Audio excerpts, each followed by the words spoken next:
Okay, now let's have a look at this torsion too. Um, Now let's have a look at the torsion in a members in the form of the beam and the columns and so on. So this here we will do a bit more in the beam and the columns and how we actually work. So imagine this is a structure. Now in this structure, let's say I am applying a force, an opposite torque T. So I'm twisting. You can't apply a torque on one side. Is torque 0. Other end has to be fixed. So when you do that, you have a pen in your hand. One side is twisted that way, another side twisted that way. So they both torques are going to be clockwise, one opposite in pairs, clock and anti-clockwise. So if this is clock at A, at the B, it's going to be anti-clockwise. I call it T and T dash.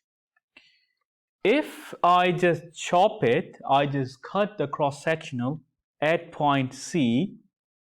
Now I need to draw a free body diagram of the point this BC. I can find out there is a force acting here. This is always going to be tangent to the radius. Here the force acting will be tangent to the radius. Tangent means 90 degree, and here is going to be 90 degree if I want to find this one out. Still on this side, one is going to be clockwise at C and anti-clockwise at B. Imagine this is your circular shaft, and you draw with a pen or red pen or pencil, you draw a line.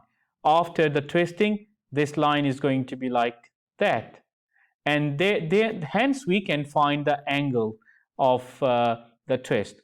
Now if I take the tiny area of these ones across the angle of axis of the shaft, I can see there is a shear force being applied in that direction. So we have a formula. Torque is R times F. The R of this one is not changing, but the F is changing. So I just put that one. Then if I integrate it, that will become R tau delta A, because F here is, let's write it down. F is tau times the area. If I need a delta F, I need to change the area as well. Yeah, so that's, instead of that one, I put this, and that will give me this equation. So if I want to find the whole torque will be torque at each and every point. Let's go to next one. Now again, some nomenclature, some names. That gamma is the shearing strain. Theta is the angle of twist. It's the theta with a line.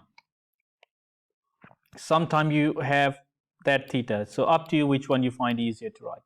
L is the length. C is a radius. Now I'm calling C as a radius. You can call R as a radius as well. Doesn't matter. Let's put it both, C and R as a radius.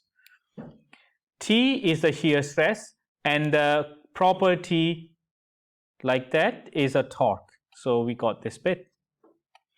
Now, does not matter what is the shape, there will be an angle of twist if you apply the torque bigger than its shear stress value, and then it has to shear, and you will be able to see the turning effect. Okay. Now again, you don't have to go through these equations. The important one you need is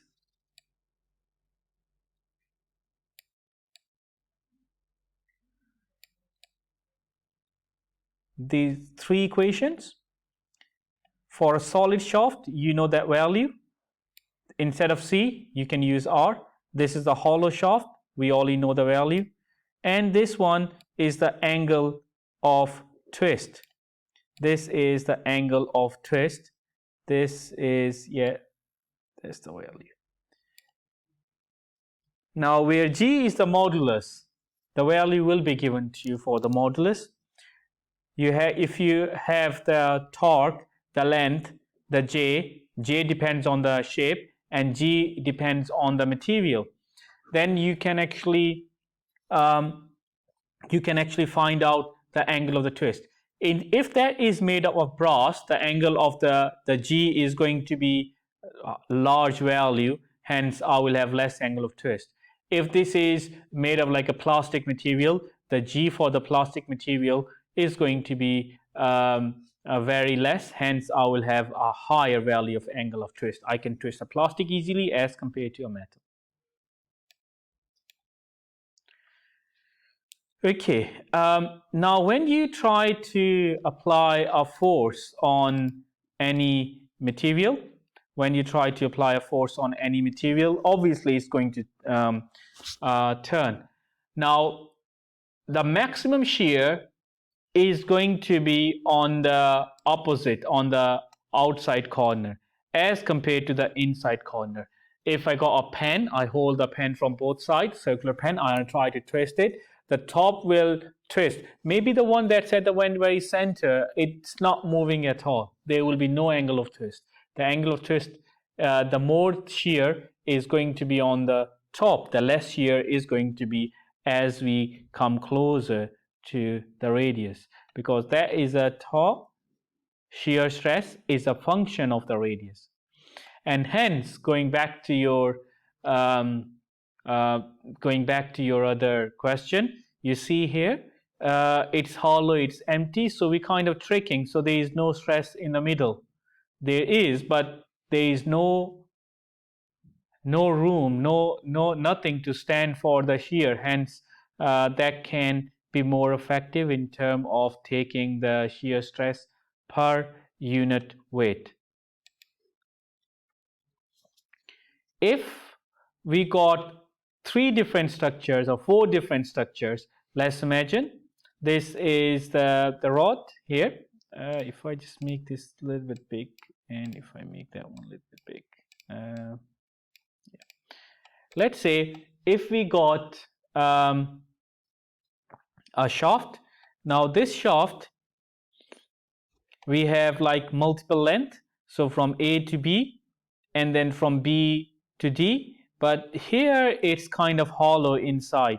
So here this is a solid A, but then from B to all the way to C, it was hollow, but then there is another material that goes inside, so that becomes kind of solid with 2 different material inside. And from C to D it is hollow, so imagine that silver and the other is brass, different material. So to find the total angle of twist was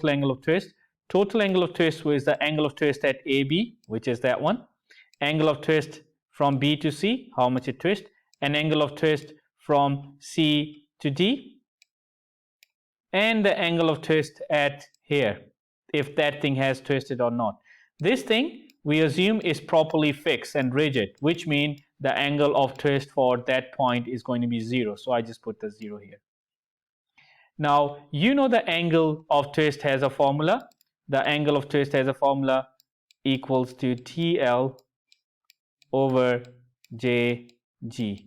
Yeah, where J is a rigidity modulus, J is pi R4 over 2, T is the torque, L is the length. Now, we do that one for AB, then we do BC and CD, hence you can see here, here, and here. It can be multiple shapes. It can be rather 3, it can be 4 or 5. So we just write that formula like that. Its angle of twist is equal to TL over JG, the I mean the first column, if that can be a number, 1, and there is 5. So I can start from the first all the way to the end. This is another notation we use. Let's go to the next slide. Okay, if there is a shaft which has continuously varying load or dimension, now you can see the shaft is different. Yeah, the length of the shaft is given by L. Now the dimensions are different, so the radius increases, diameter increases. In that case, this is the formula we actually use. T, because torque we applying the same. J, yeah, G is the same because made of same material. The dx is changing every time I'm applying here the dx, which is the area on which I'm applying the stress or the twisting, where the twisting is happening. So the G is not going to get affected. The T is not going to get affected. This Jx is going to get affected because obviously it depends on the diameter dimension. Okay, going to the next one. Now, if we look at the normal stress, if we have a look at the normal stress in the tension, when we look at that one, if we have a formula, the force stress equals to force over area. Yeah, that's what we got. If I want to rearrange that one, force equals to times the area. Yeah, maximum, this will give you a maximum, and the area should be the original area, because area we use the original area. Now, and that has to be times by 2. The reason it's times by 2 is because there is a 1 on this side, 1 on that side, so they are on the 2 sides. So we actually double the effect. The total force, we double the effect. Yeah.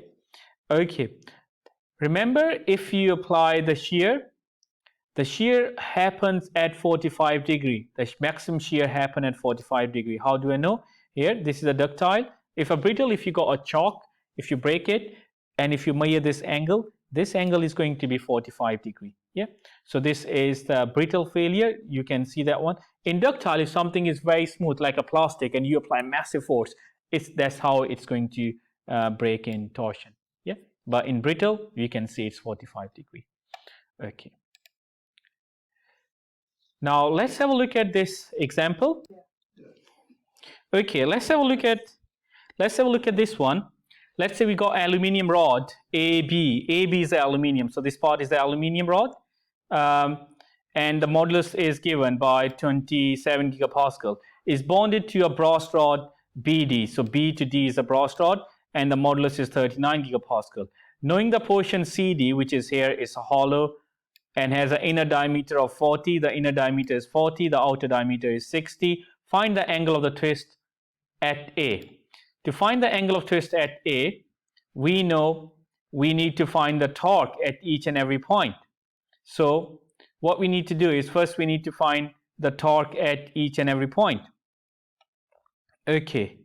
Now, according to the question, the torque at A is 800. The torque at B is 1600 Newton meters.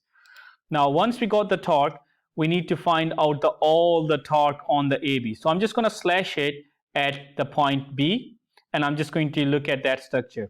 So I'm just going to say the torque at AB here, the sum of the total torque is 0. So I put sum of the total torque is 0, which means TAB minus 800 should be 0. Why I put 800? If I do that one clockwise, that has to be anti-clockwise. So I put that, that's supposed to be 800. So I got torque at AB at 800. Now I want to do this side. So you remember the same dimension. If it's the same, it has to, the direction has to be included. So this one is anti, this one is clockwise, this one is anti-clockwise, this is anti-clockwise.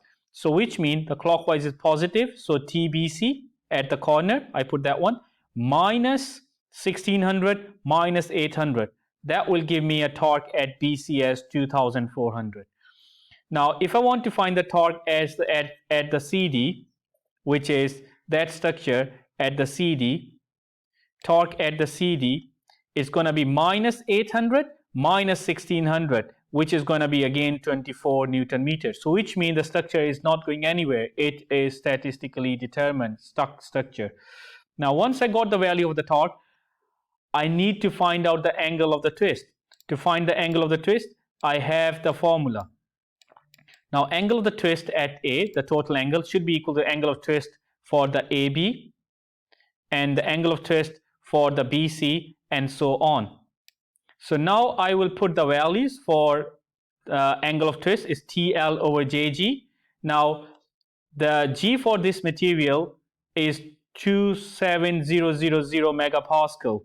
Yeah, for the J, pi over 2 r to the power 4. I put the formula. T for the first is given, and the L for the first is given. So I just put all the variables all together, and then I will get an answer in radian. Once you got the answer in radian, use your calculator to convert that in degrees.